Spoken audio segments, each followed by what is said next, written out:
Hello everyone, very good morning to all of you. आज हम लोग मॉड्यूल डिस्कशन करने वाले हैं. आपके पास मॉड्यूल का पीडीएफ होगा, आप उससे देख सकते हो और अपने डाउट्स को रेज कर सकते हो. अभी यूनिट एंड डायमेंशन में अगर कोई डाउट बचा है तो आप पूछ सकते हो. सबसे पहले यूनिट एंड डायमेंशन, इसका एक्सरसाइज 1 हम लोग डिस्कस कर चुके हैं.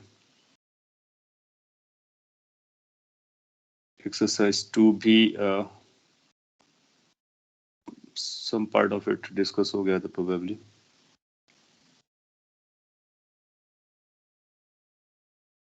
स्टिल एक्सरसाइज 2 ऑनवर्ड्स अगर कोई डाउट आपके पास है तो आपको पूछना है. अगर आपको नहीं है तो फिर हम लोग एरर एंड मेजरमेंट पे चलेंगे.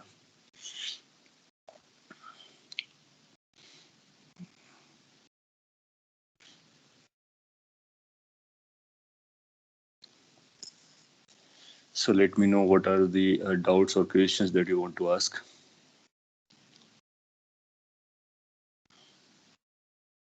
हालांकि इसका हिंट एंड सोल्यूशन आपके पास है, इसके बावजूद भी आपको अगर कोई पॉइंट नहीं समझा हो तो आपको पूछने का.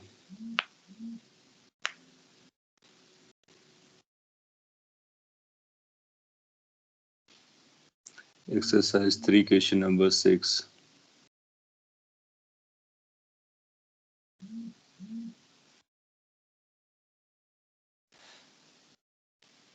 ओके, अब एक्सरसाइज 2 से भी बोल रहे हो तो मैं यहाँ पे लिस्ट कर लेता हूँ कौन कौन से आपके डाउट्स हैं.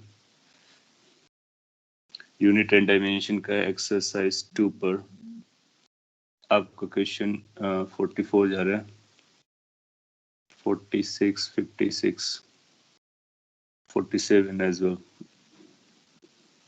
47 भी एक्सरसाइज 2 का ही होगा probably. Exercise second 44 and 46. Okay, तो इसका मतलब 44 और 46 आपको डाउट में है. 47 भी है. थर्ड, ये जो थर्ड आप पूछ रहे हो वो किस एक्सरसाइज का है? सेकंड का हम लोग डिस्कस कर चुके. 55 है, 56 है, 57 है. ठीक है, मोस्टली ये डाउट रहा है एक्सरसाइज 2 में. अभी एक्सरसाइज 2 को देख लेते हैं, इसके बाद फिर हम लोग 3 पर आएंगे. 56, 57, ओके, 44, 46, 56. जनरली यही डाउट है आप लोगों के. सो 44 पे मैं चलता हूँ, उसके बाद जो आपके और भी डाउट आएंगे तो ऐड करते रहेंगे. 44, ओके, तो ये आपका जो डाउट आ रहा है ये बाइनोमियल मैथमेटिक्स है. फिर भी हम लोग एक बार बात कर लेते हैं कि किस तरह से वर्क करता है.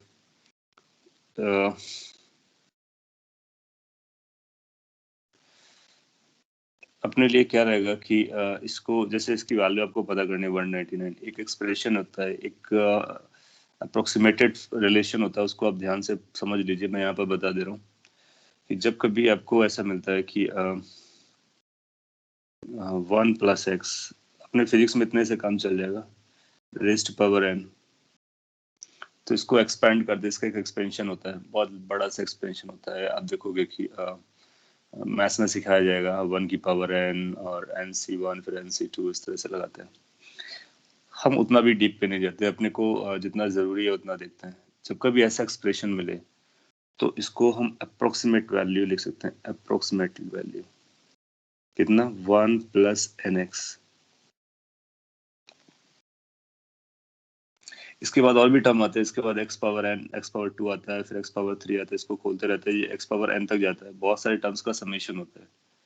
लेकिन अगर x की वैल्यू छोटी रही तो x² और भी स्मॉलर होता है, x³ और भी स्मॉलर होता है. तो रफली हम इतना लिख सकते हैं. सो ये कब लिख सकते हैं? कंडीशन बहुत इंपॉर्टेंट है. If x is much much much less than 1. सो जब कभी ऐसा कंडीशन लगे तो आप ऐसा लिख सकते हो. इसको नोट कर लीजिए एज नोट पॉइंट, और बहुत जगह अपने लिए काम आती है. हम लोग फिजिक्स में कई जगह इसका यूज करने वाले हैं. जब x की वैल्यू 1 से काफी छोटी होगी, जितना छोटा होगा उतना ये अच्छा आंसर आएगा, करेक्ट आएगा, और इसको हम लगा सकते हैं. तो जो भी पावर होती है, पावर x के साथ मल्टीप्लाई करके 1 साथ ऐड अप हो जाता है। अब इससे हम लोग मैथ्स के बहुत सारे सॉल्यूशंस पर सॉल्व कर सकते हैं। जैसे 1 ये 99 की पावर हाफ है, इसकी वैल्यू हमको कैलकुलेट करनी है। सो 99 को हम लिख सकते हैं 100 -1। यहाँ पर माइनस भी लगाओगे तो भी चलेगा, प्लस माइनस दोनों के लिए वर्क करता है। सो इसको हम इसकी पावर हाफ कर सकते हैं। अब आप देखोगे कि 100 के रिस्पेक्ट में 1 छोटा होता है, हालांकि बहुत ज्यादा छोटा नहीं है, लेकिन काफी हद तक छोटा होता है, 100 टाइम्स छोटा होता है। सो 100 टाइम्स छोटा है, इसका मतलब अप्रोक्सीमेट चलेगा। So this can be approximated as 100 minus half in, sorry, इसको हम फिर इस फॉर्मेट में लिखेंगे जिस फॉर्मेट पे ये है, डायरेक्टली नहीं लिखना है। तो उस फॉर्मेट में कैसे लिख सकते हैं, ये आप एक काम करो, यहाँ से 100 को अलग कर लो, उसकी पावर हाफ आ जाएगी, ब्रैकेट में 1 माइनस 1/100 आ जाएगा, उसकी पावर हाफ आ जाएगी। जो बाहर 100 की पावर हाफ लगाया गया है उसको आप √100 समझ रहे हो, दैट इज बेसिकली 10। और ये जो बाद में बना हुआ है, ये बना हुआ है आपके पास 1 minus something, that something is 0.01 की पावर हाफ। अब ये जो ब्रैकेट वाला है उसके लिए ये रूल लगा सकते हैं, क्योंकि 1 के रिस्पेक्ट में जो ऐड या सब्ट्रैक्ट नंबर हो रहा है वो बहुत छोटा है, तो चलेगा। तो ये नंबर कितना लिख सकते हैं हम लोग, 10 इंटू 1 माइनस हाफ ऑफ, ये जो पावर है वो मल्टीप्लाई में आ जाती है 0.01। आप देखोगे कि आपका आंसर 99 का स्क्वायर अंडर रूट लो आप कैलकुलेटर से लेकर के, यहाँ से जो निकालोगे बहुत क्लोज आने वाला है, इतना क्लोज आने वाला है कि हम उसको एक्सेप्ट कर सकते हैं। से बनेगा 1 माइनस 0.005। अब इसको आप सिंप्लीफाई कर सकते हो, so that is going to be 10, और 1 में आप सब्ट्रैक्ट करोगे तो 0.995 आ जाएगा।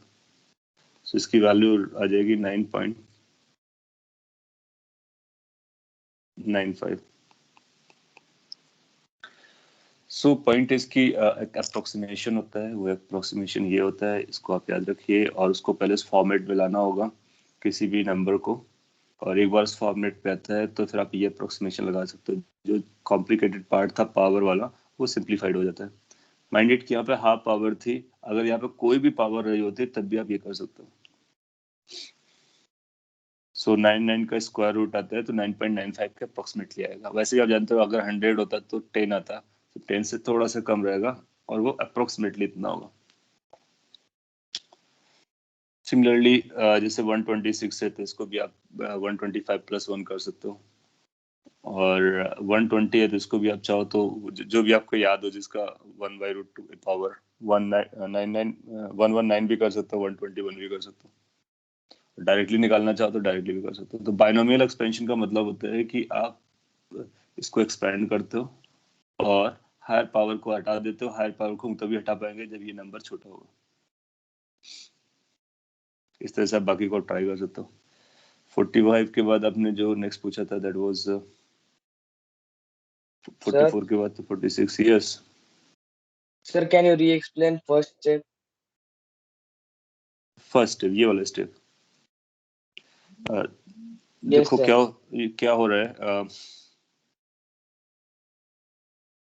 आपने भी लिखा है please explain the conversion in step 1 of expansion. Okay, ये आपको इशू बना रहा होगा। चलिए थोड़ा सा मैं और डिटेल बोल देता हूँ।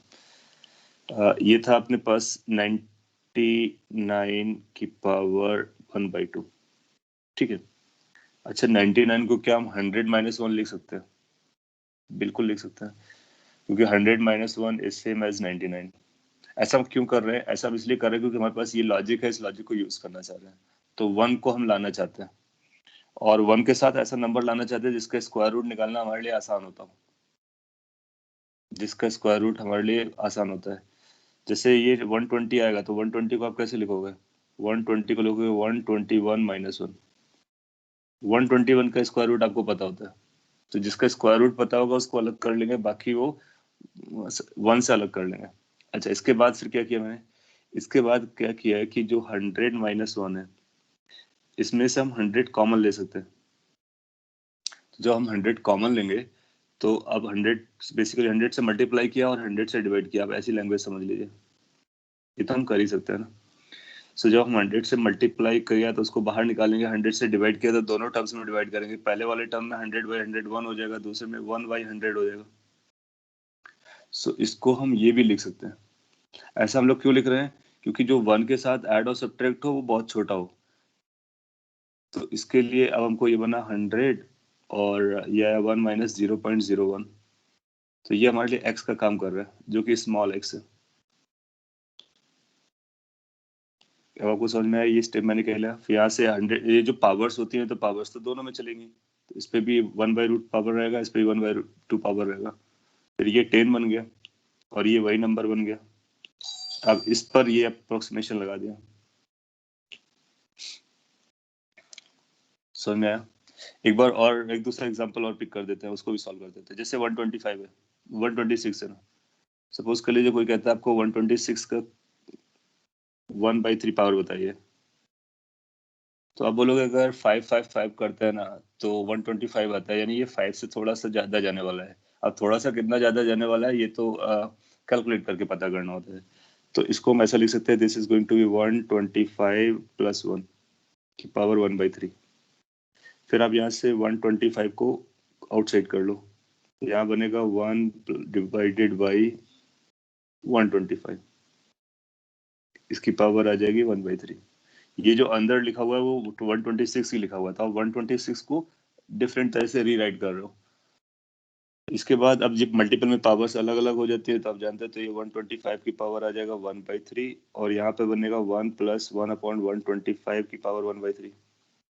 अब दोनों टर्म सॉल्व कर सकते हो, आप ये भी सॉल्व कर सकते हो, ये भी सॉल्व कर सकते हो, without taking going for this power calculations. तो ये बनेगा 5 का क्यूब होता है और उसकी पावर 1/3 है, तो ये 5 बन जाएगा। 1 प्लस ये जो नंबर है, ये नंबर 1 से छोटा आएगा, बहुत छोटा आने वाला है। तो आप बोलोगे कि ये जो अप्रोक्सीमेटेड वैल्यू में ये 1/3 जो मल्टीपल में आ जाएगी। सो अपने पास क्या बच रहा है? 5 इन ब्रैकेट 1 + 1/3 × 125। आप देखोगे पावर निकालने से बेटर है कि ये कैलकुलेशन कर सकते हैं, ये मल्टीप्लिकेशन डिवीजन है, ये तो आसानी से परफॉर्म किया जा सकता है। सो ये बन जाएगा आपका 5 + 1/5 से इसको डिवाइड कर दोगे, 25 × 3 75 हो जाएगा। और 1/75 को कैलकुलेट कर लीजिए और ये सिंप्लीफाई हो जाएगा। इसका आगे आप कैरी कर सकते हो। So what was the intention कि इसको आप ब्रेक करके एक्सपेंड कर सकते हो। इसी को बोलते हैं बाइनोमियल एक्सपेंशन। बाइनोमियल एक्सपेंशन में बहुत सारे टर्म्स आते हैं, लेकिन हम लोग अप्रोक्सीमेटली 2 टर्म्स तक ही लिख रहे हैं। इसको सॉल्व कर लीजिए, फिर चेक कीजिए आपका आंसर मैच कर रहा होगा। और ये आपके लिए मैथ्स का एक अच्छा कैलकुलेशन है। कई बार हमको ऐसे बड़े बड़े नंबर मिलते हैं निकालने के लिए, कोई आपसे पूछता है उसकी वैल्यू बताइए, तो हम उसको एग्जैक्टली थोड़ी ना कैलकुलेट करते हैं। हम लोग क्या करते हैं कि उसको अप्रोक्सीमेट कर देते हैं। जैसे कि मैं आपसे पूछ लेता हूँ क्वेश्चन, आपकी प्रैक्टिस भी हो जाएगी क्योंकि हमारे लिए बहुत काम का है। सपोज कर लीजिए कोई आपसे ऐसा पूछता है कि find the value of following. Let's ऐसा बोलता है 1.0005 रेज़्ड टू पावर 102 है, इसकी वैल्यू बताइए। इफ somebody asks कि find the value of 1.00 जो भी लिखा हुआ 5 और रेज़्ड टू पावर 102, तो हमारे पास एक लॉजिक होता है कि ऐसे नंबर को 102 बार मल्टीप्लाई करेंगे तो जो आएगा हमारा आंसर आ जाएगा। लेकिन आप 102 बार मल्टीप्लाई नहीं करने वाले हो क्योंकि बहुत टाइम लग जाएगा, तो फिर हम इसको सिंप्लीफाई कर सकते हैं। मैं 1 मिनट के लिए पॉज करता हूँ, आप सॉल्व कीजिए। क्या बता पाएंगे जो भी आपने लर्न किया उसको यूज करके कि इसकी वैल्यू कितनी हो जाएगी?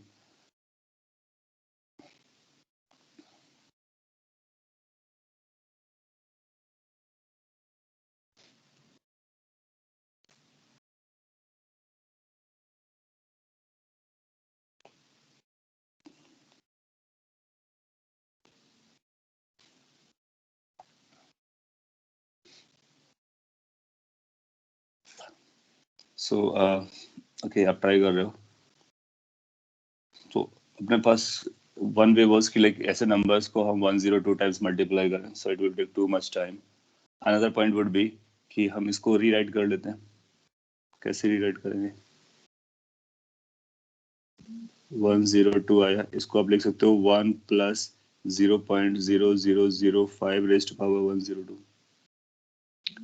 जैसे आपने ये लिखा तो आपको ये नजर में आ जाएगा कि ये जो x है बहुत छोटा नंबर है, तो इसकी जो अप्रोक्सीमेट वैल्यू है, एक्सेप्टेबल वैल्यू है, वो 102 टाइम्स दिस हो जाएगा। बोलो, आपका आंसर आपके सामने है। थोड़ी सी कैलकुलेशन है, वो कोई भी परफॉर्म कर सकता है। 5 से जब आप मल्टीप्लाई करोगे तो ये बनेगा 10। 5 डेसिमल कितने चाहिए? डेसिमल आपको 3 प्लेसेस पे चाहिए, राइट? सर 4। सर 4। अच्छा, ये 1 0 मैंने मिस कर दिया था। हाँ, ये लास्ट वाले एक्सप्रेशन में 4 0 चाहिए था, एक और 0 था यहाँ पर। सो फिर इसको हम उसी अकॉर्डिंगली लिख लेंगे। पॉइंट इज कि हम कैलकुलेशन आसानी से परफॉर्म कर सकते हैं, तो ये बनेगा 1.051। That's our answer, 1.051। ये अपना आंसर बन जाएगा। आप सोचो ना कि ये जो अदरवाइज काफी कॉम्प्लिकेटेड लग रहा है, उसका आंसर हम close to the correct value निकाल लेते हैं, क्विकली निकाल लेते हैं। ये बाइनोमियल का अपना रूल है। ऐसे बहुत सारे रूल्स आपको मिलेंगे जिससे हम बहुत सारी कैलकुलेशन को इजी कर लेते हैं। तो अब कभी ऐसा कोई पावर आएगा या कैलकुलेशन आएगा तो आप कन्वर्ट कर सकते हो। आइडिया क्या लगाना है आपको? 1 के साथ एक बहुत छोटा नंबर लेके आना है और जितने भी नंबर्स उनको बाहर निकाल देना है। तो ऐसा अगर आप बना पाते हो तो फिर ये जो नंबर है पावर वाला, वो इससे मल्टीप्लाई कर जाता है और सिंपली दो नंबर का एडिशन हो जाता है।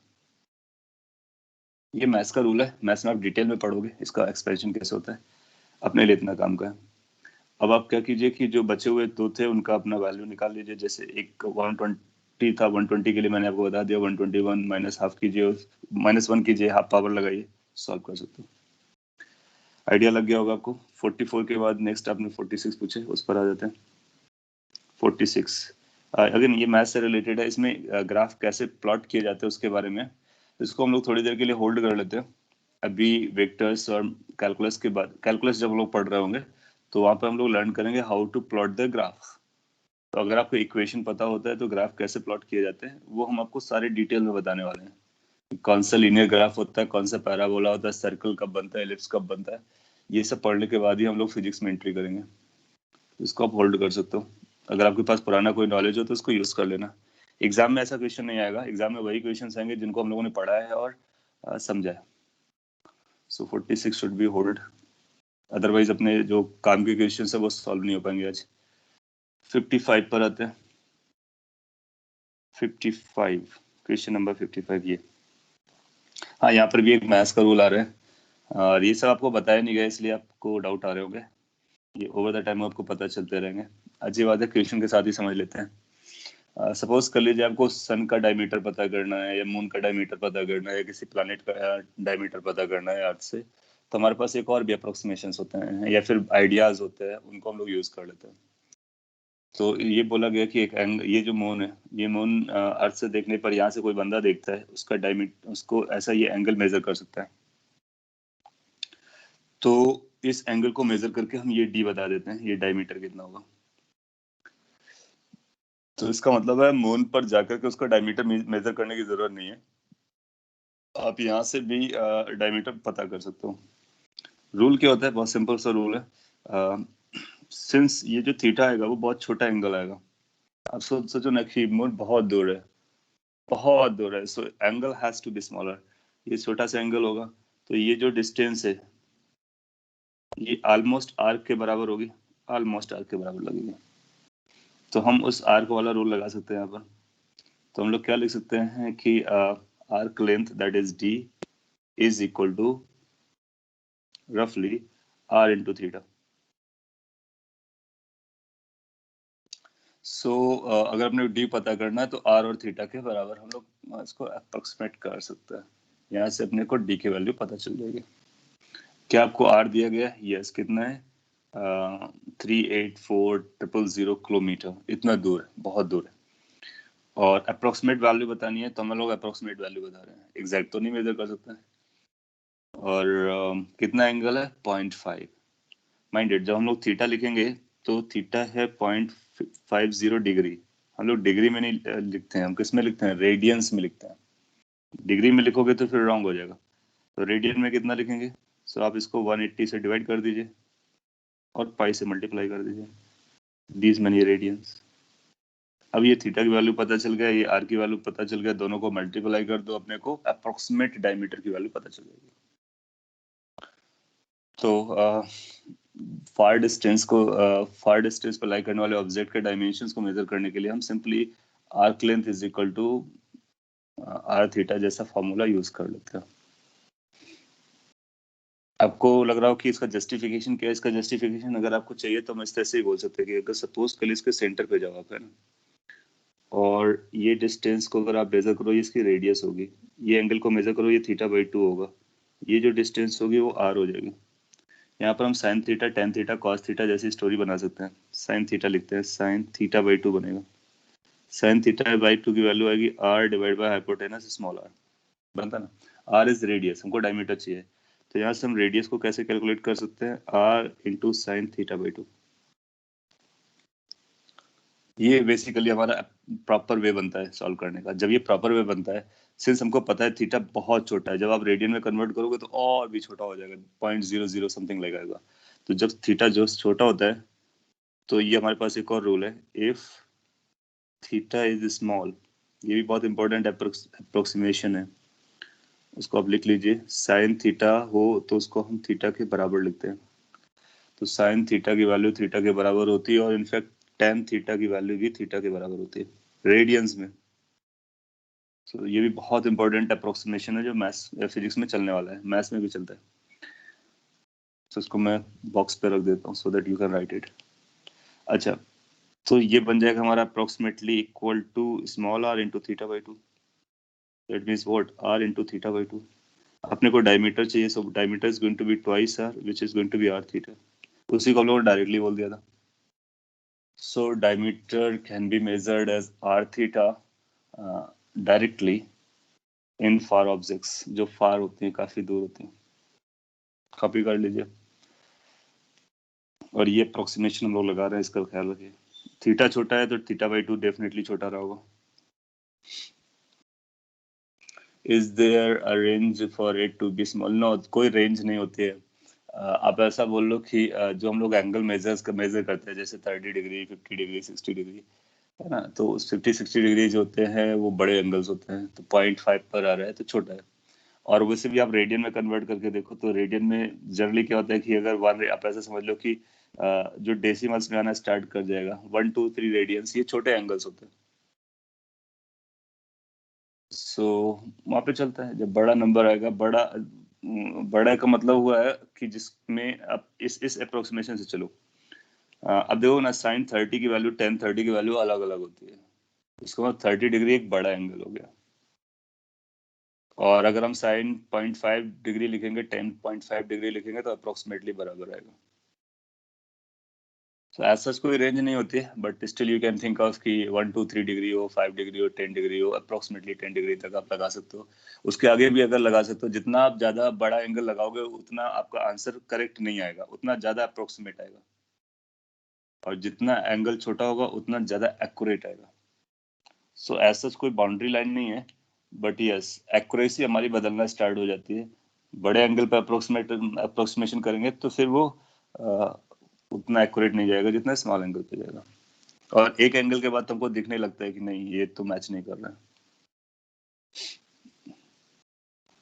एक एग्जांपल से दिखा देते हैं। जैसे आप थीटा की वैल्यू 30 डिग्री लो, ठीक है, तो 30 degree is going to be 30 divide by 180 into pi, क्योंकि ये कई लोगों का डाउट रहता है, तो ये π/6 बनता है। पाई की वैल्यू कितनी होती है? 3.17, राइट, और ये 6 होती है। इसको इसको जब आप डिवाइड करोगे तो आएगा 0.5 और 0, 0.5 आने के बाद ये बनेगा 2 और समथिंग लाइक 14 होती है। ओके, मैंने मिस्टेक कर दिया, 3.14 होती है, तो ये 0.2 के आसपास बनेगा अप्रोक्सीमेटली। हाँ, अप्रोक्सीमेटली हम बात कर रहे थे, ये जस्ट एग्जांपल्स मैं आपको इलस्ट्रेट करने वाला हूँ, तो आपको समझ में आएगा दिमाग में कि अप्रोक्सीमेटली कितना एंगल हमारे लिए स्मॉल एंगल चलता है। थीटा की वैल्यू आपने देखा 30 डिग्री का मतलब 0.5 रेडियन हुआ है, अच्छा साइन 30 दिखा लो, साइन थीटा निकालो। साइन थीटा मतलब sine 30 degree. How much sine 30 degree is half, that is how much 0.5। Can you see कि अब अगर हम लोग 30 डिग्री तक भी अप्रोक्सीमेट करते हैं तो चलता है ना, क्योंकि 0.5 और 0.52 बहुत क्लोज होते हैं। तो 0.5 और 0.52 तो क्लोज होते हैं, तो वहां तक भी चलता है। लेकिन अगर उससे कम है तो आप जरूर कर सकते हो। आप ऐसा दिमाग में रख लो कि 30 से जितना कम होगा उतना हमारे लिए बेटर होगा, लेकिन वहां तक अप्रोक्सीमेशन लोग कर सकते हैं। लेकिन अगर आप 60 पे टेस्ट करोगे तो आप 60 पे आपको डिफरेंस ज्यादा नजर आएगा, और 90 पे जाओगे तो 90 पे आप देख सकते हो साइन 91 होता है, और उधर 90 पे पाई/2 आएगा, तो इसका इसका हाफ कर दोगे 3.14 का, तो वो थोड़ा सा ज्यादा निकल जाएगा। तो ये आपको आइडिया देगा कि चलता है, मतलब 0.5 0.52 आर वेरी क्लोज, तो 10 डिग्री 20 डिग्री वहां तक आप लगा सकते हो। और अगर ऐसा है 0.5 डिग्री है तो डेफिनेटली लगाना है, मतलब ये तो आपको बता ही रहा कि आपको अप्रोक्सीमेट करना है। ये एग्जांपल आपको समझ में आया होगा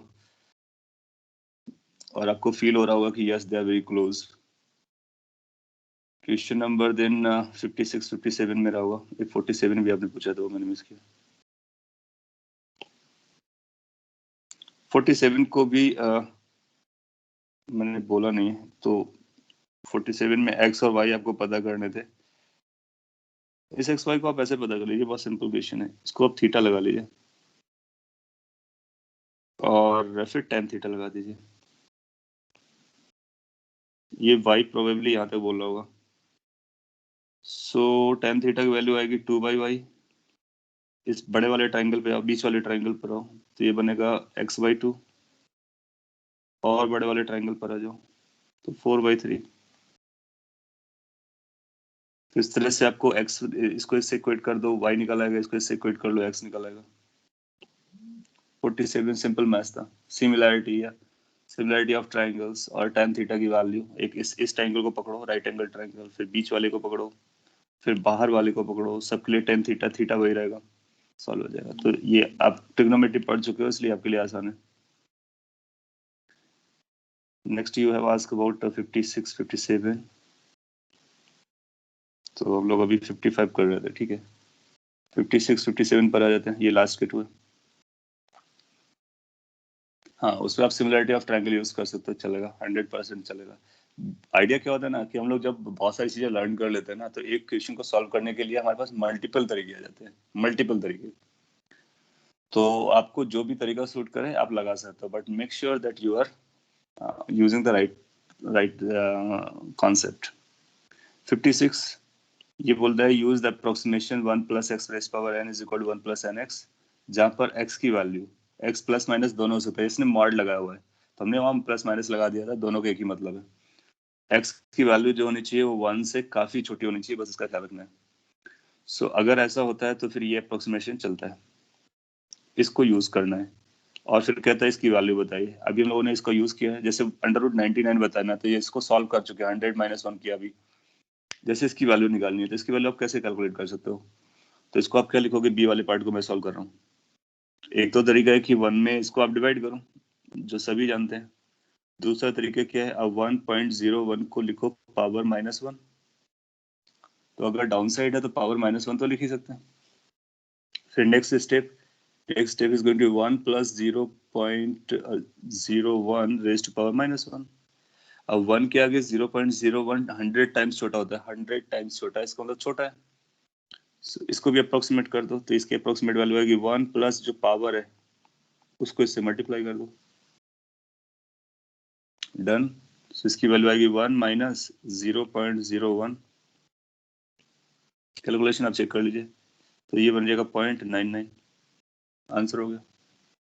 सो आप इस डिवीजन को आप इस तरह से बाइनोमियल से यूज करके बता सकते हो, उस अप्रोक्सीमेशन को यूज कर सकते हो। थोड़ी सी प्रैक्टिस करने के बाद आप रियलाइज करोगे कि ये बहुत पावरफुल स्टोरी है और बहुत सारी न्यूमेरिकल कैलकुलेशन को हमारे लिए बहुत सिंप्लीफाई कर देती है। अभी तो ये पूछा गया था, अगर कोई इसकी पावर लेट्स से आपसे पूछता है 5000 बताइए, तब तो आप डिवाइड नहीं कर पाते ना, लेकिन हम आंसर जरूर बता देते हैं।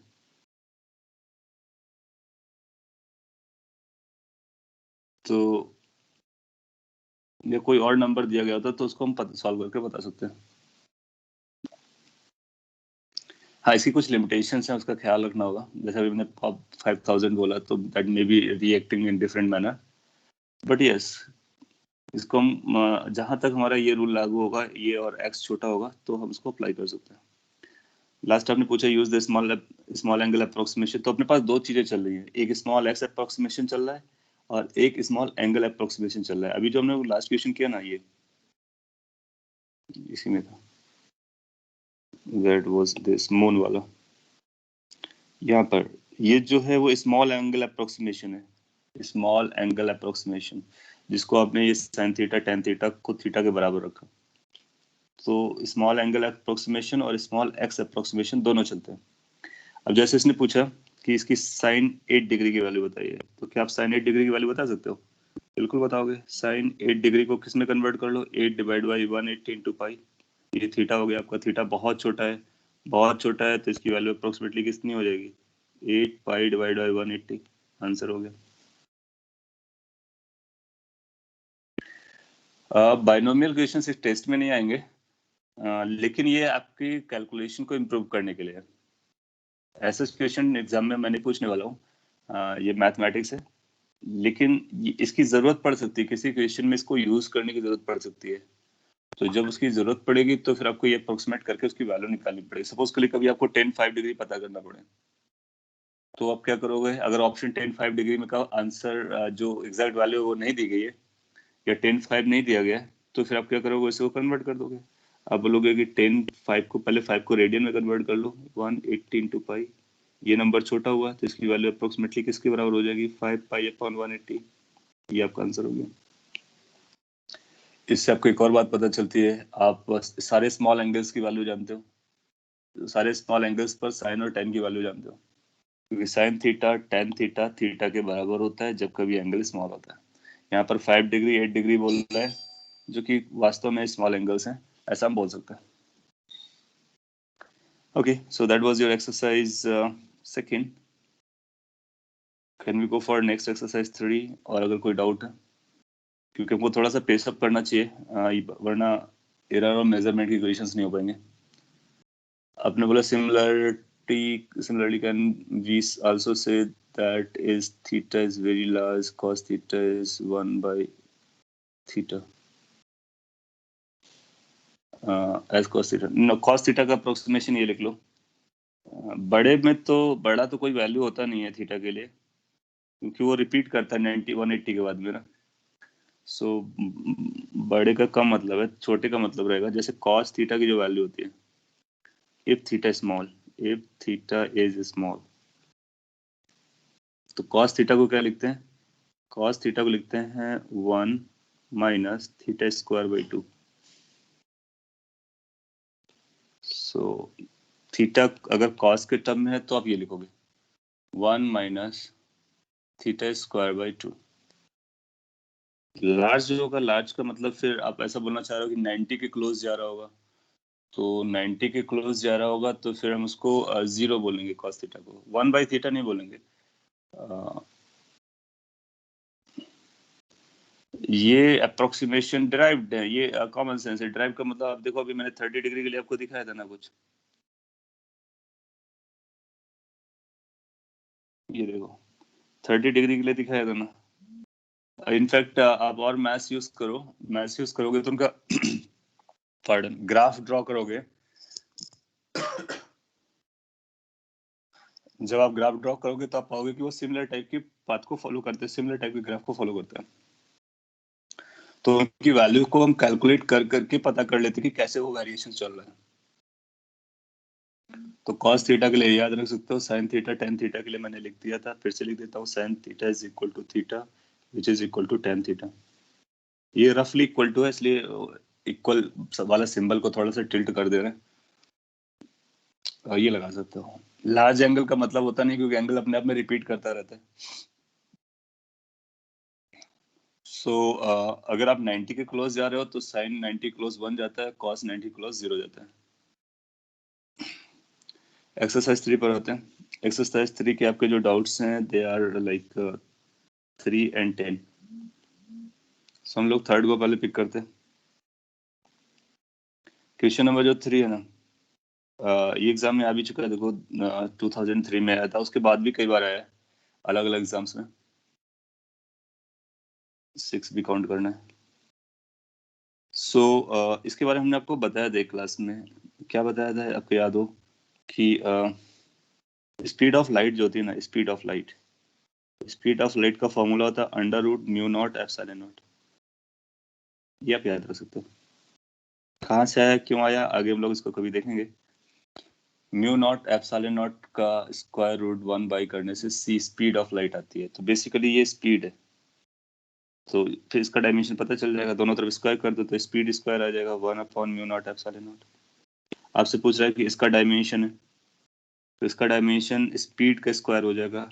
स्पीड क्या होता है, you know, length by time, L T raise power -1, उसका स्क्वायर कर दो तो L 2 T raise power -2, C option आपका हो जाएगा आंसर।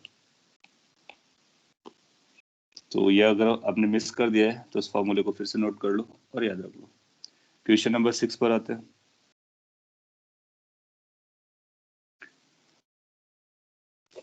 अभी भी अगर डाउट हो तो आप जरूर पूछ सकते हो। ये वो जो फॉर्मूला आया है, कहाँ से आया है, हाउ टू से, सी की जो वैल्यू अभी अब मैंने आपको बताई, वो मैक्सवेल ने डायरेक्ट किया था। मैंने एक दिन आपको बताया भी था शायद ब्रीफ में, और इसको डिटेल में हम लोग आगे पढ़ने वाले हैं।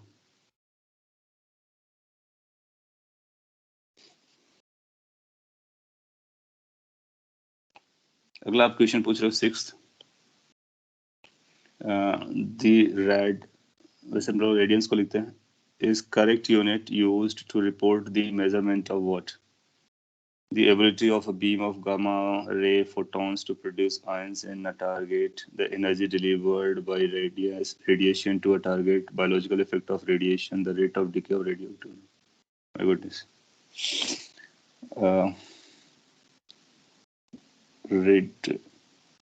रेडिएशन, हालांकि हम लोग रेट ऑफ डिके को किसी और से रिप्रेजेंट करते हैं।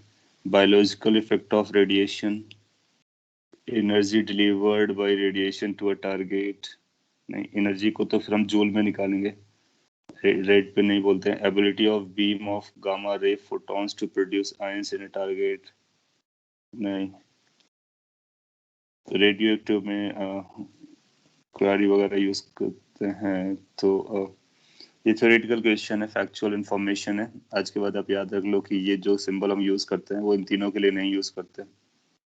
तो फिर जो चौथा है बायोलॉजिकल इफेक्ट ऑफ रेडिएशन, उसके लिए यूज करते होंगे।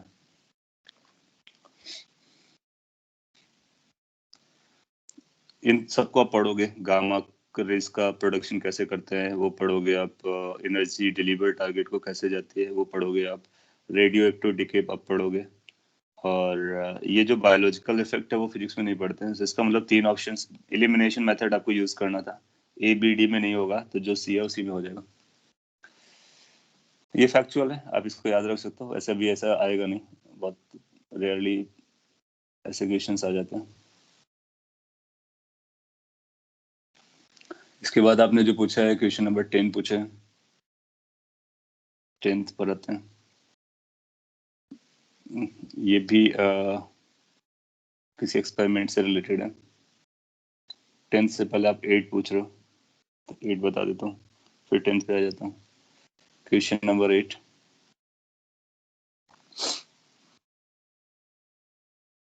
it says कि a body of mass given mass, there is a mass of a body is moving along x-axis with a speed given, the magnitude of its momentum is recorded as, कितना momentum आएगा ये अपने को पता करना है। So what to say, momentum is equal to mass into velocity। आपको ये दो नंबर को मल्टीप्लाई कर देना, that's all। और जब आप बोलो, अगर ऐसा क्वेश्चन एग्जाम में आता है तो आपको क्या समझ में आएगा कि इसने मास दे रखा है, वेलोसिटी दे रखा है और मोमेंटम पूछ रखा है, इतना सिंपल पूछ रहा है, इसका मतलब क्या है? इसका मतलब ये है कि वो आपसे जानना चाह रहा है whether you follow the proper significant figures, isn't it? So जो रूल्स हैं हमको वो अपने को फॉलो करने होंगे। सो इन दोनों को आपस में मल्टीप्लाई कीजिए और जो सिग्निफिकेंट फिगर्स में लिखना होता है आंसर, उसके बारे में मैंने आपको बताया हुआ है। अब इसको फॉलो कीजिए, अगर कोई डिस्क्रिपेंसी आ रही है तो जरूर बोलिए। ऑप्शंस देखेंगे, सारे ऑप्शंस क्लोज बाई होंगे, लेकिन उनमें क्या होगा, सिग्निफिकेंट फिगर्स अलग अलग लिखे होंगे। मल्टीप्लिकेशन में हम कितने सिग्निफिकेंट ऑफ फिगर तक लिखते हैं वो आपको पता होगा। तो इसको आपको ऐसे क्वेश्चन को एग्जाम में आपको कैलकुलेट नहीं करना होता है ना। आपको क्या करना चाहिए, पहला अटेम्प्ट क्या होता है कि हम ये देखते हैं कि इसमें सिग्निफिकेंट फिगर कितने हैं, 4, इस पे कितने हैं, 3। तो हमारा आंसर कितने पर रहेगा, 3 सिग्निफिकेंट फिगर तक रहेगा, क्योंकि हम लोग मल्टीप्लाई कर रहे हैं। अगर हम 3 सिग्निफिकेंट फिगर तक जाएंगे तो कौन सा आंसर मैच कर पाएगा, वहां से हम चेक करके बता सकते हैं। क्या हम बी ऑप्शन को मार्क करेंगे, नहीं, क्यों, क्योंकि इसमें नंबर ऑफ सिग्निफिकेंट फिगर 5 है। क्या हम डी को मार्क करेंगे, नहीं। क्या हम सी को मार्क करेंगे, नहीं। खत्म हो गया। तो हमारे पास कितना बचा, ए। अपार्ट फ्रॉम कैलकुलेशन, क्योंकि एग्जाम में आपको क्या करना होता है, अपने को टाइम भी सेव करना होता है। जब कभी ऐसा क्वेश्चन आए तो डोंट जंप इनटू कैलकुलेशन, क्योंकि जब आप कैलकुलेट करोगे तो आपको कम से कम 1 मिनट तो चला जाएगा ना। आप पहले उसके ऑप्शन देखिए, आपको ऑप्शन सब एक जैसे नजर आएंगे, फिर आपको क्लिक करेगा कि ये सिग्निफिकेंट फिगर की बात कर रहा है, तो फिर रूल पे आइए, सिग्निफिकेंट फिगर कितने अपने चाहिए, मिनिमम चाहिए, मिनिमम कितने है, 3। इसका हमको 3 में लिखना है। फिर आप 4 ऑप्शन देखो, 4 ऑप्शन में मोस्टली 3 एलिमिनेट हो जाएंगे, एक ही बचेगा मोस्टली। अगर 2 बचते हैं तो फिर वो राउंड ऑफ का इशू बना रहा होगा, तो फिर आप उसको कैलकुलेट करो, फिर राउंड ऑफ करके चेक करो कि क्या राउंड ऑफ प्रॉपर किया गया है या नहीं। So many time you will give answer just by looking at the options. You need not to go for calculation. और इससे अपना टाइम बचता है, स्पीड बढ़ती है, कॉन्फिडेंस आता है, मार्क्स आता है, और दूसरे सब्जेक्ट्स को या दूसरे क्वेश्चंस को टाइम मिलता है। Understood? So that was your question number 8th। आपने 7th ही पूछा है, बैक टू द 7th।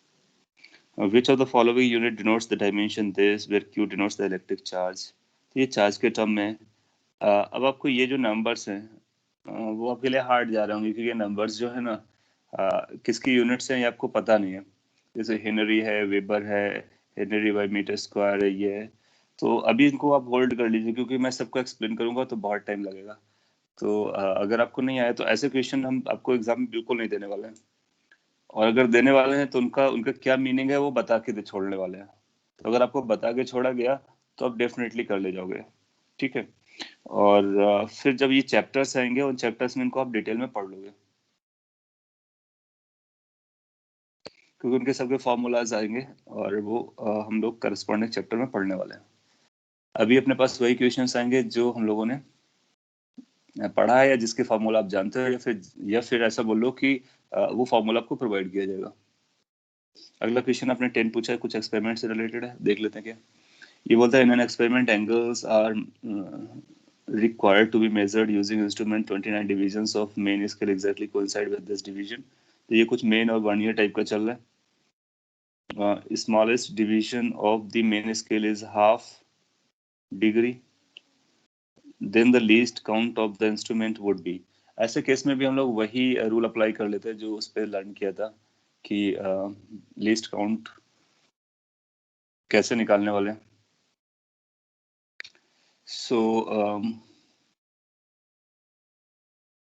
ये देखो इसने ऑप्शन दिए हैं मिनट में, डिग्रीज में। डिग्री और मिनट सेकंड भी आपको पता होगा कि डिग्रीज का स्मॉलर वर्जन जो होता है, या एंगल्स का स्मॉलर जो यूनिट होता है वो हम लोग उस पे जाते हैं, मिनट और सेकंड्स पे जाते हैं। सो जब कभी इस तरह का जाएगा मेन स्केल डिवीजन, इसमें बोला 29 divisions of main scale exactly coincides with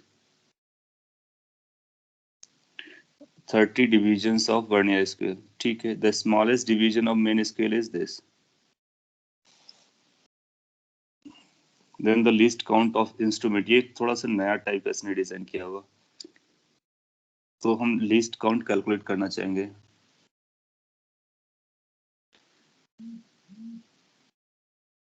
"29 divisions of main scale exactly coincide with 30 divisions of vernier scale", और इसका एक अपने को दे रखा है, तो दोनों को एडजस्ट कर लेते हैं। कैसे करेंगे, least count is going to be equal to 1 MSD minus 1 VSD।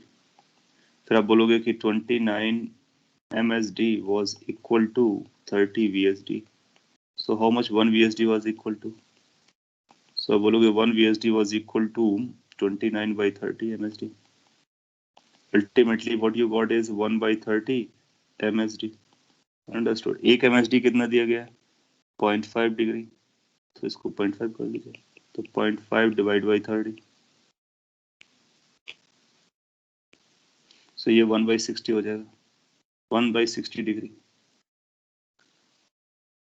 और 1/60 डिग्री आप जानते होगे, इसको हम 1 मिनट भी बोल सकते हैं। सो अगर आपको पहले नहीं पता तो आप याद रख लीजिए 1/60 डिग्री को हम लोग 1 मिनट बोलते हैं।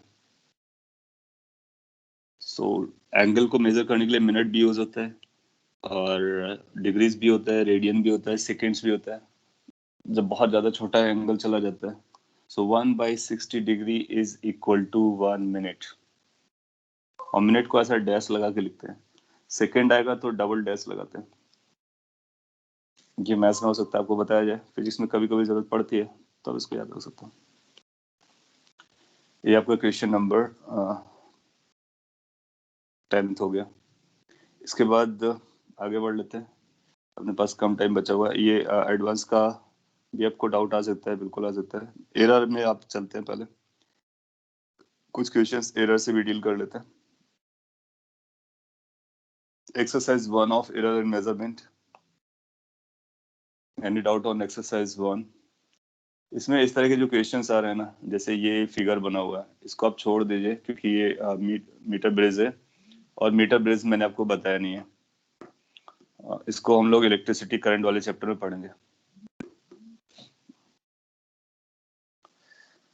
एक्सरसाइज 1 का आपको सेकंड क्वेश्चन में इशू जा रहा है, तो क्वेश्चन नंबर 2 देख लेते हैं।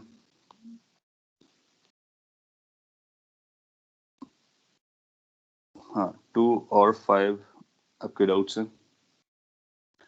2 में बोलता है vernier callipers and divisions of main scale coincide with n+m divisions of vernier scale.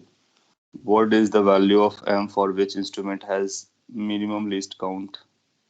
Minimum least count, least count कम से कम हो ये पता करना है।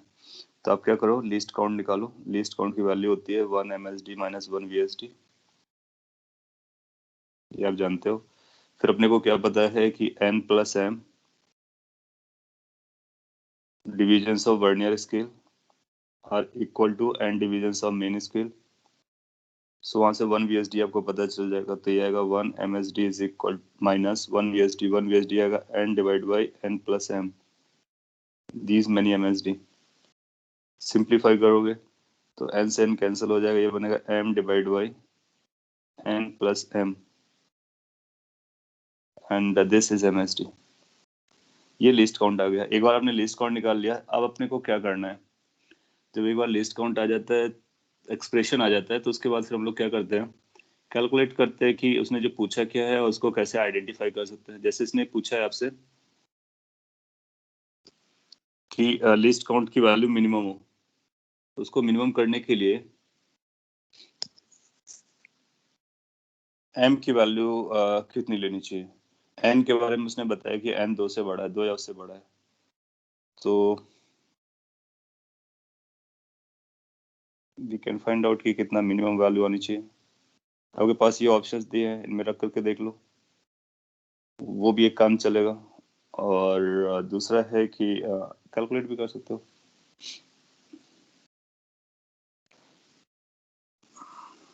सो ये ऑप्शन रख करके देख लो, वो भी चलेगा, क्योंकि 4 ऑप्शन आपके दिए गए। या दूसरा तरीका अपने पास क्या होगा, ये आएगा 1/n divide by m plus 1, ऐसा लिख लो तब भी चलेगा। जब आप ऐसा लिखते हो, ये समझ में आया मैंने कैसे लिखा हुआ है, m से डिवाइड किया ऊपर और नीचे। हो सकता है कि आपको थोड़ा सा बारीक रहो, ऊपर भी m से डिवाइड करो तो m और m कैंसिल होगा, नीचे भी डिवाइड करो तो ये m कैंसिल हो जाएगा, ये बचेगा n/m।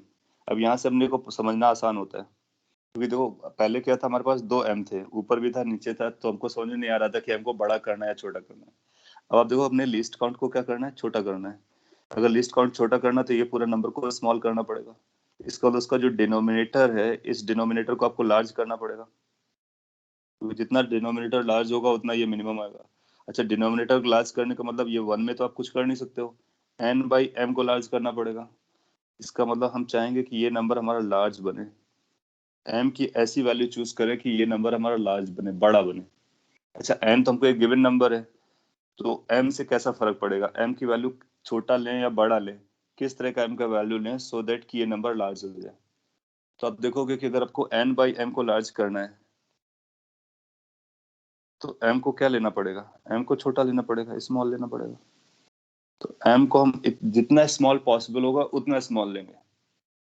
अच्छा, ये डिविजन्स हैं, n डिवीजन के बाद जो नेक्स्ट आएगा वो n+1 डिवीजन आएगा, फिर n+2 डिवीजन आएगा, प्लस n, फिर n+3 डिवीजन आएगा। इसको जो m की वैल्यू आएगी वो इंटीजर्स में आएगी। m को हम जीरो नहीं ले सकते हैं क्योंकि हमको m को छोटा चाहिए, लेकिन हम कितना छोटा ले सकते हैं, जीरो, बट जीरो एक्सेप्टेबल नहीं है। फिर नेक्स्ट क्या जाएगा, 1 जाएगा, 0.1 भी नहीं ले सकते क्योंकि डिविजन्स हैं, डिविजन्स तो इंटीग्रल होते हैं। समझ में आ रहा है? तो इसका मतलब है m की जो एक्सेप्टेबल वैल्यू है वो 1 है। So m should be least and it should be 1. तो हम a को मार्क कर देंगे। ये आपको टेक्निक भी बताई कैसे हम मिनिमम मैक्सिमम कैलकुलेट करते हैं। सो पहले आप एक्सप्रेशन निकालो, फिर एक्सप्रेशन में जिसको निकालना है उसके टर्म में उसको सिंप्लीफाई करो। ऐसा कोशिश करो कि वो एक ही जगह अपीयर करे। फिर आप अपना लॉजिक लगाओ कि हमको ये मिनिमम करना है तो इसको पूरे को मिनिमम करना होगा, डिनोमिनेटर को मैक्सिमाइज करना होगा। डिनोमिनेटर को कैसे मैक्सिमाइज कर सकते हैं, तो कौन सा नंबर क्या रोल प्ले कर रहा है उससे अपने को पता चलता है। क्वेश्चन नंबर 5 पर आते हैं। क्वेश्चन नंबर 5 ये मीटर ब्रिज है, एमबी का मतलब मीटर ब्रिज होता है। आप इसको छोड़ दीजिए, पूरी तरह से छोड़ दीजिए, अपने काम का नहीं है, और जब काम का आएगा तो हम लोग उसको डील करेंगे, उस करस्पॉन्डिंग उस पे जाएगा। अच्छा, आपने एक्सरसाइज 2 का पूछा, ओके। एक्सरसाइज 1 में नहीं तो एक्सरसाइज 2 पर आ जाते हैं। गुड। एक्सरसाइज 2 उसके 5 का सेकंड आप पूछ रहे हो। एक्सरसाइज 2 में और भी आपके जो डाउट है तो वो भी लिस्ट कर सकते हो, फिर हम लोग 5 को डील करते हैं।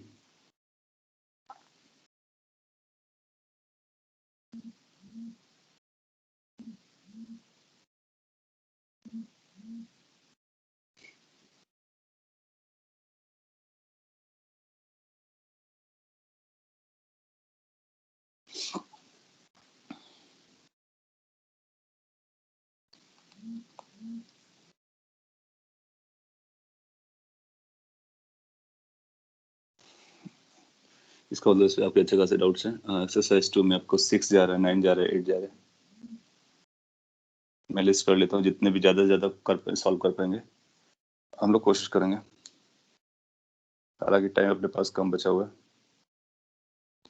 सो अपने अभी जो बोला है वो क्वेश्चन नंबर 5 है। पहले हम लोग 5 को डील करेंगे, फिर 6 आएगा, 9, 18, 12, 17 और 16। मोस्टली ये क्वेश्चन आपके। सो 5th के बारे में बात करता हूँ। और फिर तो बोला कि वर्नियर कैलिपर्स आपको दिखाया जा रहा है, ये वर्नियर कैलिपर्स है। अब आपको इसमें समझ आना होगा कि क्या चल रहा है। और has a zero error in it, तो इनिशियली जीरो एरर है। वर्नियर स्केल आ गया, कौन सा जीरो एरर है, पॉजिटिव और नेगेटिव। तो ये वर्नियर स्केल होगा आपका और ये मेन स्केल होगा। Vernier scale left hand side की तरफ है, आप आइडेंटिफाई कर सकते हो। What is the magnitude of zero error, 1 MSD 1 mm दिया गया, वो आपने निकाल लिया होगा। उसके लिए आपने देखा होगा कौन सा कोइंसाइड कर रहा है, ये 2 वाला कोइंसाइड कर रहा है। ये नेगेटिव जीरो एरर है माइंडेड। सिंस ये नेगेटिव जीरो एरर है, यस, तो नेगेटिव जीरो एरर के लिए हम लोग क्या करते हैं कि जीरो एरर कैसे कैलकुलेट करते हैं। जीरो एरर, उसके लिए एक फॉर्मूला मैंने बताया था। उसके लिए बोलोगे 0 plus total number of vernier scale, तो काउंट कर लो 1 2 3 4 5 6 7 8 9 10 है, माइनस जो कोइंसाइड करने वाला है वो थर्ड है। सो थर्ड कोइंसाइड कर रहा है इसका, into least count. Least count आपको बताया गया होगा या फिर निकालना होगा। तो दिस हाउ यू आपको हाँ, उसको आप कैलकुलेट कर सकते। इसके बाद एक माइनस भी लगाओगे क्योंकि ये नेगेटिव एरर है। So this how we calculate the negative error. फिर आपसे बोलता है कि the observed reading of the length of rod measured by vernier callipers come out to be this, इतने mm आती है। If the vernier had been error free, then the reading of main scale would be and the division of this coinciding would be। तो ये इसकी reading आती है, ठीक है। अच्छा, इस रीडिंग में ये एरर चल रही होगी, तो एक्चुअल रीडिंग हम पता कर लेंगे। तो पहले आपको एक्चुअल रीडिंग पता करनी चाहिए। एक्चुअल रीडिंग, मेजर्ड नहीं। तो मेजर्ड आपको मिला है 5.4। अच्छा, ये नेगेटिव एरर है। हम लोग एरर को क्या करते हैं, सब्ट्रैक्ट करते हैं। तो minus of minus this number लिखना पड़ेगा। ये नंबर आप कैलकुलेट करके यहाँ पे रखोगे, तो माइनस और बेसिकली एरर, ये फिर एक आपको एक नंबर मिलने वाला है। जो नंबर मिलने वाला उसको फिर से आप एरर फ्री के साथ कनेक्ट कर दीजिए। तो उसमें जो एरर फ्री के साथ कनेक्शन आएगा वो अपने को बता देगा कि कौन सा किससे कॉन्सेंट करना चाहिए। कैसे, उसको फिर आप कैसे लिखोगे कि main scale reading plus vernier scale reading into list count. List count आपको पता है, मेन स्केल आपको पता चल जाएगा करस्पॉन्डिंग वैल्यू से लेकर के, क्योंकि आपको वर्नियर स्केल डेसिमल के बाद वाला देता है। तो फिर या फिर ये ऑब्जेक्टिव नहीं था, तो आपको फिर क्या करना होगा, कैलकुलेट ही करना पड़ेगा। तो ये वैल्यू कैलकुलेट करने के बाद मेन स्केल एमएम पे चल रहा है, तो आपको जितने एमएम आ रहे होंगे उनको अलग कर लीजिए। बाकी जो बच रहा होगा डेसिमल के बाद, तो वो इसका वैल्यू बता रहा होगा। आप समझ पा रहे हो। सपोज के लिए ये आ जाता है गलती से 5.6, सपोज कर लीजिए। तो 5.6 में जो 5 है वो मेन स्केल रीडिंग होगी, और 0.6 आ रहा है वो इस नंबर के मल्टीप्लाई के बराबर होगा। लिस्ट काउंट आपको पता है, वर्नियर रीडिंग आप पता कर लोगे कितनी आ जाएगी। मैंने आपको आइडिया दिया है, आप इस आइडिया को फॉलो करो और आपको आंसर मिल जाएगा। इसके बाद में आपने जो पूछा है वो क्वेश्चन नंबर 6 है, उसके बारे में भी आइडिया कर देता हूँ। वो आपको क्या कर सकता है कि कुछ इस तरह से नया अरेंजमेंट बना करके भी दे सकता है, जैसे ये। तो अभी तक आपने 2 मेजरमेंट लर्न करने के बाद ये आइडिया समझ लिया होगा कि होता क्या है कि हम 2 स्केल्स को यूज करते हैं, और 2 स्केल्स का जो डिफरेंस होता है ना, वो हमारा लीस्ट काउंट बनता है। तो यहाँ पर इसने बोला है कि हमारे पास एक ये स्केल है, ये बेसिकली एक ही चीज थी, इसको 2 तरह से आप यूज करो। एक में स्लाइड में रख दिया और एक में हॉरिजॉन्टल रखा हुआ है, और आप इस पीको को मेजर करना चाहते हो। तो आपको लीस्ट काउंट बताना है, इस इंस्ट्रूमेंट का लीस्ट काउंट क्या बनेगा। तो आप देखोगे कि जब ये हॉरिजॉन्टल है तो ये एल मेजर करता है, ये जो बना होगा उसमें ये इतना मेजर करेगा, ये वाली लेंथ। और ये लेंथ जो होगी, डेफिनेट सी बात है, एल से डिफरेंट होगी। वो थीटा वगैरह एंगल वगैरह आपको देगा किस एंगल पर थीटा दिया हुआ है, उसकी जरूरत भी थी। अब क्या होगा कि ये जो इसको आप चाहो तो वर्नियर स्केल मान सकते हो, इसको आप चाहो तो मेन स्केल मान सकते हो। वर्नियर स्केल जो मेजर कर रहा होगा उसके 2 डिविजन्स के बीच का गैप ये होगा, यानी वो एल के बराबर होगा। लेकिन ये जो मेजर कर रहा होगा उसका उसका ये वर्जन मेजर कर रहा होगा, दैट मींस ये एल डैश मेजर कर रहा होगा। तो यहाँ पर अपने को मेन स्केल डिवीजन पता चल रहा है, main scale division is equal to L dash, और vernier scale division is equal to L. So how much the least count is? Least count is going to be 1 MSD minus 1 VSD. That means L dash minus L. Directly हम लोग लिख देंगे, क्यों? क्योंकि 1 VSD की value L है और 1 MSD की वैल्यू L डैश है। अच्छा, L अपने को पता है, L डैश तो पता नहीं है, फिर एक छोटा सा ट्रायंगल बना लो। ये कुछ इस तरह का नजर आएगा आपको। एक डिवीजन का बना रहा है, सिंपल 1 डिवीजन का। ये हमारा L है, ये हमारा L डैश है, ये एंगल थीटा है, ये 90 डिग्री है। सो यहाँ से बेस लगा है तो कॉस लगाएंगे, cos theta is equal to base divide by hypotenuse, so hypotenuse is going to be L by cos theta. Answer हो गया, क्या बन जाएगा, L divide by cos theta minus L। ये हमारा लिस्ट काउंट हो जाएगा। तो इस तरह से नया सिचुएशन भी डिसाइड करा सकता है, दिखा सकता है आपको। और आपको 2 स्केल की रीडिंग्स देखनी है, एक मेन बनाना है, एक वर्नियर बनाना है। जो स्लाइड करेगा वो वर्नियर होगा, जो फिक्स होगा वो मेन होगा। और फिर दोनों का डिफरेंस ले लेना है, that's going to be the least count. तो इसका जो लिस्ट काउंट आएगा वो थीटा पे डिपेंड करेगा। Make sense? So this was the question number 6। एक और क्वेश्चन मैं आपको लास्ट में बता देता हूँ, 9th। फिर इसके बाद हम लोग पॉइंट ऑफ कर लेते हैं। इन अ गिवन ऑप्टिकल बेंच, ये सब दिया गया है। एस्टिमेट द बेंच एरर, इस पे वो फॉर्मूला लगाना पड़ेगा, इसका लेंस का फॉर्मूला है। तो अभी के लिए छोड़ दीजिए, हम इस तरह के लेंस के फॉर्मूला वाला नहीं देंगे, कोई भी फॉर्मूला वाला नहीं देंगे अनटिल अनलेस उसका फॉर्मूला आपको पता हो। और ये 10th भी आप अभी छोड़ सकते हो, क्योंकि 10th में मीटर बेस यूज हो रहा है। आपके काम के लिए जो हो सकता है वो इस तरह से क्वेश्चन, जैसे 15th क्वेश्चन हो गया है और ये क्वेश्चन हो गया। अच्छा, अब मेरे को याद है किसी ने ये पूछा था रेजिस्टेंस वाला। मैं एक बार फिर से बता देता हूँ। अब में से कई स्टूडेंट ने पूछा हुआ है, मैंने क्लास में भी कराया, जैसे 13th है, I don't know whether you have asked it और नॉट। पैरेलल कॉम्बिनेशन में अगर आपको R1 R2 दिए होते हैं तो कैसे निकालते हैं? सीरीज में तो आप निकाल लेते हो। तो पैरेलल का फंडा क्या होता है कि 1/R equivalent is equal to 1/R1 plus 1/R2 होता है। तो पहले तो आप क्या करोगे, R1 R2 को यूज करके यहाँ से R इक्विवेलेंट निकालोगे। फिर दूसरा इसको डिफरेंशिएट करोगे। कैसे डिफरेंशिएट करोगे, वो आपको पता है कि चेंज निकालोगे तो ये बनेगा minus delta R equivalent divide by R equivalent का square is equal to minus delta R1 upon R1 का square minus delta R2 upon R2 का स्क्वायर। यही हमारे पास तरीका है, आप समझ लीजिए, इसी को हम लोग यूज करते हैं। फिर से अपने को डेल्टा आर इक्विवेलेंट निकालना होगा, तो उसके लिए आर इक्विवेलेंट जो आपने पहले निकाला उसका स्क्वायर कीजिए, delta R1 upon R1 square कीजिए, delta R2 upon R2 square कीजिए। अच्छा, ये डेल्टाज कैसे पता करना होता है? ये जो बाद में लिखे हैं वो डेल्टाज है और एग्जैक्ट वैल्यू ये है। इनको यूज करके आप इसको सिंपलीफाई करोगे, आपको आर इक्विवेलेंट मिलेगा पैरेलल केस के लिए। तो यही तरीका है, इसी से हम लोग सॉल्व करेंगे। और बस इस पे क्या कैलकुलेशन थोड़ी सी केयरफुल करनी पड़ती है, क्योंकि ये आर डेल्टा आर है, उसका R1 स्क्वायर से डिवाइड करना है, फिर ऐड करना है, फिर आर इक्विवेलेंट से मल्टीप्लाई करना है, तो थोड़ी सी कैलकुलेशन रहेगी। कर सकता हूँ, चलेगा। ये आपका टाइम हो गया है, आपका दूसरा क्लास भी होगा, मेरा भी दूसरा लेक्चर है। सो अभी आपके कुछ और डाउट्स बचे रहे होंगे। अभी भी इनको रिसॉल्व करने के बाद अगर आपके पास डाउट परसिस्ट करता है तो डाउट ग्रुप पर आप उसको डाल सकते हो स्नैपशॉट लेकर के कि ये चीज हमको नहीं समझ में आ रही है, मैं आपको वहाँ पे रिप्लाई कर दूंगा। ठीक है। How does significant figures work for square root? Square root लेते हैं, स्क्वायर मतलब पावर होता है, और पावर का हम लोगों ने बात कर रखा है कि पावर में क्या करते हैं, तो वो काइंड ऑफ मल्टीप्लिकेशन वाला रूल आप लगा सकते हो।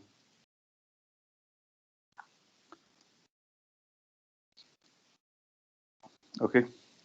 Thank you everyone then. See you in the next lecture.